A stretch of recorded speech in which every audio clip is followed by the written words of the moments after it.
First thing you need to do is admit your problem, and that's why you need some people around you. And then you got to commit to a plan. And a plan means commit to some people and to a process.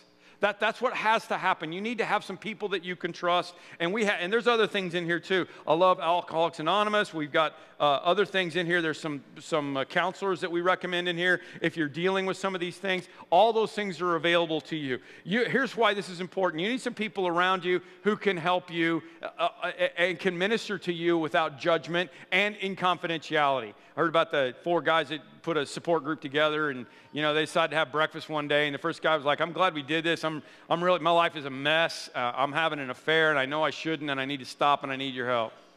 Second guy goes, "Well, I'm glad we're doing it too. I got a drinking problem. People have been telling me I got a drinking problem. I need to quit." Third guy goes, "Yeah, I'm glad we're doing it too. I'm at the boats all the time. I've got a gambling addiction. I can't stop. I'm ruining our life. Our finances are a mess." Fourth guy goes, "Well, I got a problem with gossip, and I can't wait to get out of here." You don't want that, okay?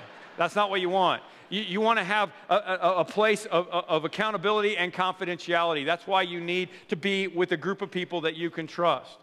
But being with a group of people is more important than you possibly could imagine. Having people in your life is more important than you could imagine.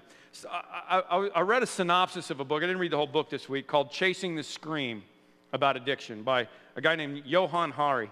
And the article I read that was the synopsis was talking about how back in the day they used to test, they used to do drug testing, addiction testing on rats. I mean, that's what they would put 2 bottles of water in a cage, and one of the bottles would have cocaine in it, and the other would just be regular water.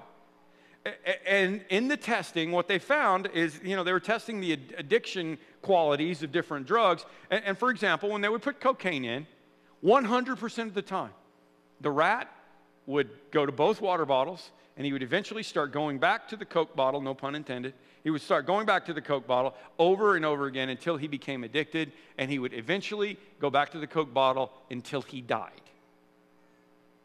But along the way, some people started thinking, well, maybe it's not just about the cocaine. Along the way, a professor of psychology named Bruce Alexander decided to try something different, and he realized that the rat was in the cage all by himself. And he thought, well, what if the rat is in a more pleasant environment? If I'm in that cage, maybe I want cocaine too. And so he built a rat park. It was like Disney World for rats, and it had like all these tunnels and different things they could do, and a lot of rats in this park, and all the best food and everything that they could, like the best place a rat could possibly ever want to be, if you would know what that was, okay? And he put this rat park in with all these rats in there, and he put the 2 bottles, a bottle with cocaine, a bottle with water. He said almost all of the rats would go back, and they would hit that bottle of cocaine, and they would try the other bottle of water.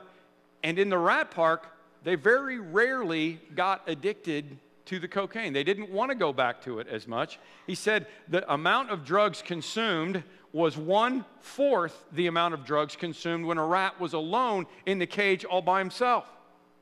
Fascinating, isn't it? And none of the rats died.